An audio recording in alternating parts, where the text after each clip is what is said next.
Now when Festus was come into the province, after 3 days he ascended from Caesarea to Jerusalem. Then the high priest and the chief of the Jews informed him against Paul, and besought him, and desired favor against him, that he would send for him to Jerusalem, laying wait in the way to kill him. But Festus answered, that Paul should be kept at Caesarea, and that he himself would depart shortly thither.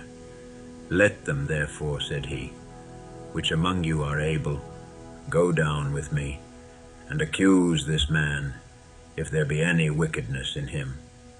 And when he had tarried among them more than 10 days, he went down unto Caesarea. And the next day, sitting on the judgment seat, commanded Paul to be brought. And when he was come, the Jews which came down from Jerusalem stood round about, and laid many and grievous complaints against Paul, which they could not prove. While he answered for himself, neither against the law of the Jews, neither against the temple, nor yet against Caesar, have I offended anything at all. But Festus, willing to do the Jews a pleasure, answered Paul, and said, Wilt thou go up to Jerusalem, and there be judged of these things before me?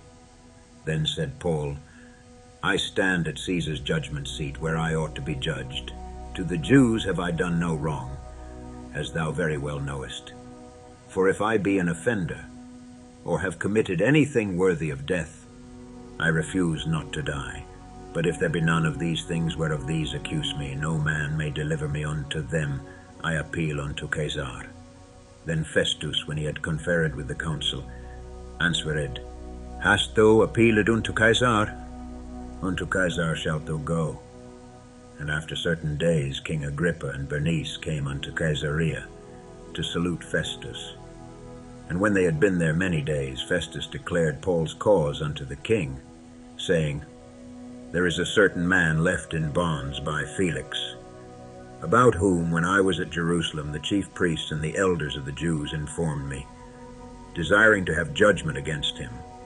To whom I answered, It is not the manner of the Romans to deliver any man to die. Before that which is accused have the accusers face to face, and have licence to answer for himself concerning the crime laid against him.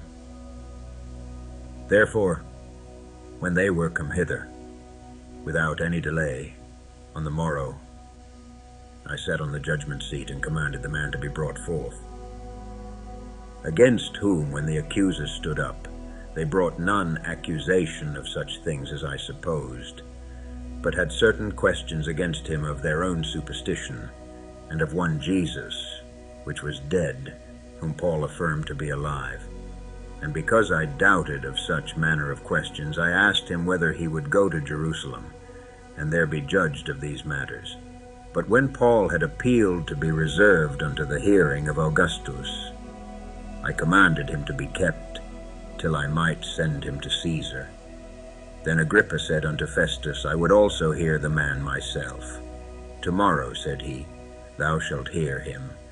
And on the morrow, when Agrippa was come, and Bernice, with great pomp, and was entered into the place of hearing, with the chief captains and principal men of the city at Festus' commandment, Paul was brought forth. And Festus said, King Agrippa, and all men which are here present with us, ye see this man, about whom all the multitude of the Jews have dealt with me, both at Jerusalem and also here, crying that he ought not to live any longer. But when I found that he had committed nothing worthy of death, and that he himself hath appealed to Augustus, I have determined to send him, of whom I have no certain thing to write unto my Lord. Wherefore I have brought him forth before you, and specially before thee, O King Agrippa, that, after examination had, I might have somewhat to write. For it seemeth to me unreasonable to send a prisoner, and not withal to signify the crimes laid against him.